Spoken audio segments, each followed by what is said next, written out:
৩২৮.34 বর্গ কিলোমিটার আয়তনের ফেনী জেলায় ২০ লক্ষ মানুষের বসবাস। সম্প্রতি এই জেলায় আইন শৃঙ্খলা পরিস্থিতি চরম অবনতি ঘটেছে। জেলার ৬টি থানার রেকর্ড বলছে, গত এক বছরে ২৩০টিরও অধিক মামলা হয়েছে চুরি, ছিনতাই ও ডাকাতির ঘটনায়। এর মধ্যে ভয়াবহ আকার ধারণ করেছে ডাকাতির ঘটনা। টার্গেট প্রবাসী ও ব্যবসায়ীদের বাড়ি, লুট হচ্ছে স্বর্ণালঙ্কার সহ নগদ টাকা। কোথাও কোথাও ঘটছে মৃত্যুর ঘটনাও। ৮-১০টা আলমিরা ভেঙে ফেলছে। যে স্বর্ণ গয়না, টাকা পয়সা, নগদ টাকা প্রায় ৫,৮০,০০০ টাকার মতো নিয়ে গেছে। বাসা তো প্রবাসী, ওনার স্ত্রী তারপর ছেলের বউ সব গয়নাগাটি ছিল, ওগুলা ছিল লকারের মধ্যে, ওগুলো নিয়ে গেছে। আর নগদ টাকাও ছিল। রাতে যদি ঘুমাবো, সারা রাত আমি ঘুমাতে পারিনি, ভয়।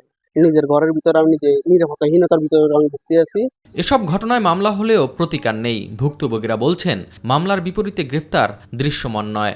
থানাকে ইনফর্ম করা হয়েছে, থানাতে দরখাস্ত দেওয়া হয়েছে, দরখাস্ত রাখছে, কিন্তু দরখাস্ত এন্ট্রি করে নাই। থানায় অভিযোগ দিছে আমার ছেলে, এরা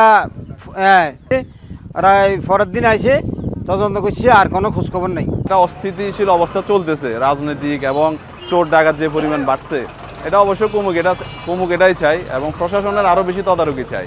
আইন শৃঙ্খলা পরিস্থিতি স্বাভাবিক রয়েছে জানিয়ে পুলিশের এই কর্মকর্তা বলেন, গোয়েন্দা নজরদারি বাড়ানো হয়েছে। ফেনীর সাথে অন্যান্য সকল জেলার যোগাযোগ ব্যবস্থা ভালো হওয়ায় দেখা যায় তারা এসে অপরাধ করে দ্রুত পালিয়ে যাওয়ার একটা প্রবণতা তাদের থাকে।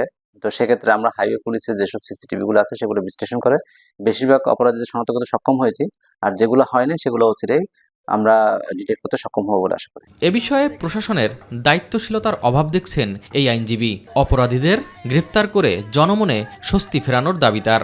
মাদক ব্যবসায়ী, ছিনতাইকারী তারা সুযোগ সন্ধানী হয়ে ব্যাপকভাবে সুযোগ নিয়েছে। আইন শৃঙ্খলা বাহিনী প্রত্যেকে এটাকে সার্বিকভাবে সহযোগিতা করে দেশকে একটা স্থিতিশীলতার মধ্যে নিয়ে আসবেন। আইন শৃঙ্খলা পরিস্থিতির এমন বেহাল দশা থেকে অচিরেই উত্তরণ চান ফেনীবাসী। এস এম আরিফ, মাই টিভি।